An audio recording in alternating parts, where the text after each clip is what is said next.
folks, it's Chris with Tabletops and Tentacles, here with another Zinequest project rundown video. We're going to do more than one in this one because I've been absent for a few days, thanks to this guy. Did I gesture to the right side? Yes. Thanks to this guy. This would be Balrog. He is my son. I love him very much, but he is dumb. He decided to swallow a pink fluffy mouse toy hole that we are now calling Gandalf because he could not pass it. And unfortunately, that meant an emergency surgery and a sick dog and recovery and a little bit of everything else. So he's upstairs in a cone right now, recovering with a couple dozen heavy-duty stitches in his belly. He's doing great. However, it was a very expensive procedure. It cost us almost $3,000, and thankfully my father-in-law came through and loaned us the money for it.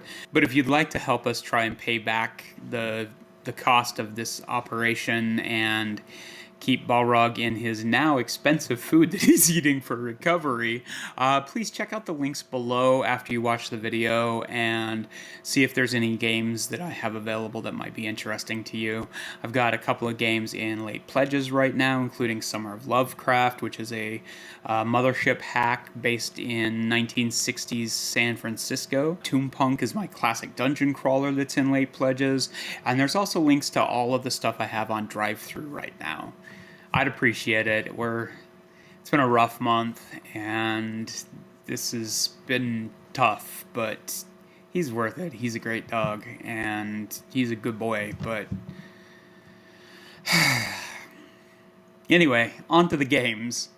We're going to cover probably 5 or 6 on this video that I would have covered earlier that are ending a little sooner than normal, so make sure you check them out if they're interesting to you, because it's been a little while, it's a little crazy, and it's halfway through the month of Zine Month already. So thanks for watching, and let's go check them out. First off, we've got Outcast Unseelie and the Ooze Between. This is an adventure of Shadow Dark from Jesse Winter. The mountain bled, now powers from beyond slake their thirst. Bordering the long-abandoned Brackenhurg mines, a lone gatehouse suffers both from the churn of a mysterious ooze and the encroaching domain of a fey lord. Test your mettle against a dungeon swamped by potent arcane ooze and terrors that go bump in the night. Will your players learn the secrets of the ooze, or need to find enough treasure to afford a priest? Really dig this. I'm a sucker for ooze. I'm a sucker for cool, like, 2-color artwork, and this hits both of those. It's a 32-page zine for Shadow Dark. It's got cool ooze-themed monsters. It has art from Cameron Moss, Jane Butler, and Kim Diaz-Holm, and it's designed for about 6 hours of play, so 2 to 3 sessions on it. They also have a preview of it there, so you can check it out and see what it's looking like. No stretch goals. You can get some NPC reference cards. You can get a couple of their other adventures, including the Null Conclave. I had not heard of this one, and it looks really cool. It's just a 4-page one-shot adventure. Or you can get a Haunting in Glass as part of it as well. They have reward levels. Digital's $8. You can get the physical for $17, or there's a couple of other reward levels where you can get the other adventures in part with it. You can get a full print deluxe bundle for $50 where you get all 3 of them in digital and print. I've still yet to dive into Shadow Dark, but oozy, gooey stuff might do the trick for me. So again, that's Outcast Unseelie and the Ooze Between. This is crowdfunding on Kickstarter right now. It's only got about 13 days left. They've exceeded their goal by 4 or 5 times, and you can find links to it below. Next up, we're going to talk about Expeditions into the Blood Sands. This is a setting, player, monster, and adventure books for the Blood Sand, which is a weird fantasy sci-fi setting designed for old school essentials. I'm really interested in this setting in particular. It's a mysterious region on the moon Xanathos, one of 97 terraformed moons orbiting a colossal gas giant. It's a land of bizarre technology, peculiar inhabitants, corrupt cities, and ancient ruins. It's a sword and planet setting, perfect for adventures brimming with wonder and peril. So there's 4 books in this one. There's an Adventures in the Blood Sands, which is a 16-page adventure module. Denizens of the Blood Sands, a 56-page bestiary. And then there are 2 setting guides. One of them's for the setting, one of them's for the tech. The rewards are a little confusing because of the 4 books that they have here, but it looks like you can get all 4 of them in digital form for $16. Or if you want all 4 of them printed with the bestiary in hardcover format, it's $68. And then there's some other options, as well as some swanky looking sharp-edged dice and things that they're offering up. I think the art in this looks really interesting. It's got this, like, I like to call it sort of leaky saturation ink look to it, where a lot of the times the colors sort of blends into the ink lines of the artwork, and it gives it this like interesting saturated look. It's a style that a few people really pull off well, and the art in this looks really cool. I think the Blood Sands setting looks cool too. I mean, I love me some science fantasy setting stuff, so I am pretty excited about this. So that's called Expeditions into the Blood Sands. It's live on Kickstarter right now. It's got another week or so, and they've far exceeded their $500 goal. Go check them out. Links are below. Next up, we're going to take a dive over to Pirate Borg with a couple of projects. First up, Tales from the Locker #1. So this is a Pirate Borg themed zine that's going to be coming out somewhat regularly from Skeleton Key Games. So it's going to be an ongoing anthology with adventures, NPCs, creatures, classes, tools, and just sort of a modular, ongoing adventure generator. I think this is a great idea, and I think Pirate Borg is actually a solid choice for this.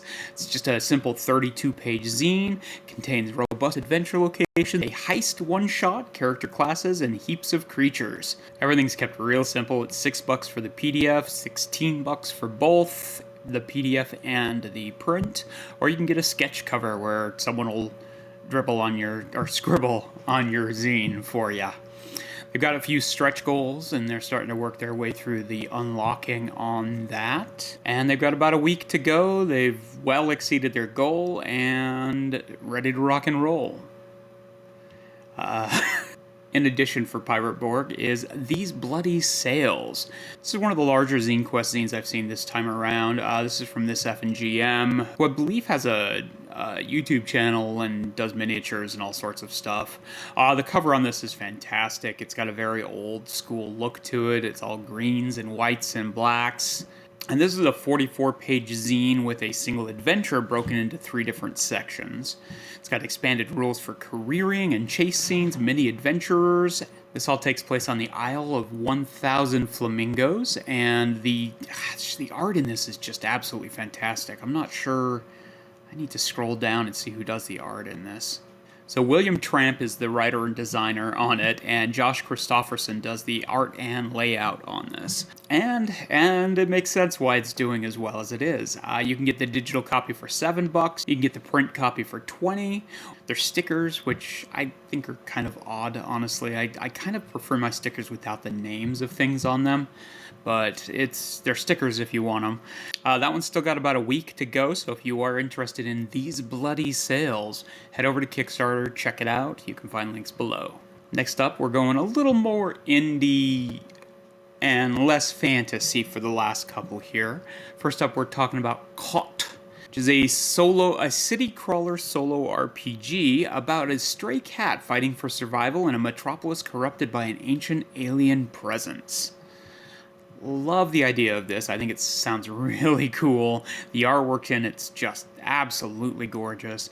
This was originally designed as a video game project that ended up sort of not happening, and they converted it to a physical solo RPG, and I'm really interested to see how that plays out, how well it does. It's got over 20 different locations. It has different, it's a roguelite based game, so there's all sorts of death as a mechanic, which totally makes sense coming from a video game background on it.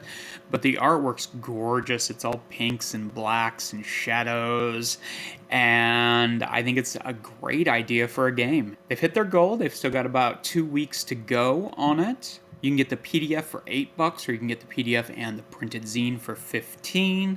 And I have backed this one as soon as I saw it. I was like, oh, it's a solo game with pink and cats. I'm in. So this is from Korba Game, and you can hit the link below to go check out Kot, which is just cat in Polish with an umlaut. Next up, we have Aqua Tofana.